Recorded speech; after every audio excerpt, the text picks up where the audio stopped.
Latest news updates కోసం ఇప్పుడే download చేసుకోండి మీడియా ఎఫెక్ట్స్ యాప్.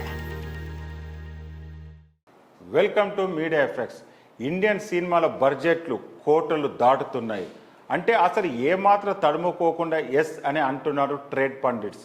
ఈ బడ్జెట్ విషయంలో నార్త్ సౌత్ అనే తేడా ఏమాత్రం లేదు. నువ్వా నేనా అన్నట్టు పోటీ పడుతున్నారు మేకర్స్. కల్కి సినిమా బడ్జెట్ ఎంత? 600 కోట్లు చెబుతుంది వీకి. బాగా పేరున్న ఆర్టిస్టులు నటిస్తున్నారు కాబట్టి వారి పారితోషకాలు ఫ్యూచరిస్టిక్ సినిమా కాబట్టి ఆ మెటీరియల్ డిజైనింగ్ అయిన ఖర్చులు అన్నీ కలిపి రిలీజ్ డే రోజున ఈ నెంబర్ను గ్రాస్టిక్ చేంజ్ కనిపించినా ఆశ్చర్యపోవాల్సిన పని లేదు. రణబీర్ సాయి పల్లవి జంటగా నటిస్తున్న నార్త్ రామాయణం బడ్జెట్ కూడా ట్రేడ్ వర్గాల్లో డిస్కసింగ్ పాయింట్ అవుతుంది. దాదాపు 835 కోట్ల వ్యయంతో తెరకెక్కిస్తున్నారంట ఈ సినిమాను.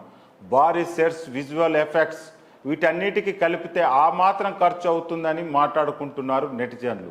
ఇక మన దగ్గర ప్రీ ప్రొడక్షన్ ఉన్న మహేష్ రాజమౌళి సినిమా బడ్జెట్ గురించి కూడా గట్టిగానే మాటలు వినిపిస్తున్నాయి. పిండి కొద్ది రొట్టె కాబట్టి ప్రాజెక్ట్ ఇంటర్నేషనల్ లెవెల్లో రావాలంటే బడ్జెట్ కూడా అలాగే ఉండాలని ఫిక్స్ అయ్యారు మేకర్స్. ఎంతైనా వెనుకాడది లేదన్న మాట వినిపించింది కేఎల్ నారాయణ రీసెంట్ స్టేట్మెంట్లో.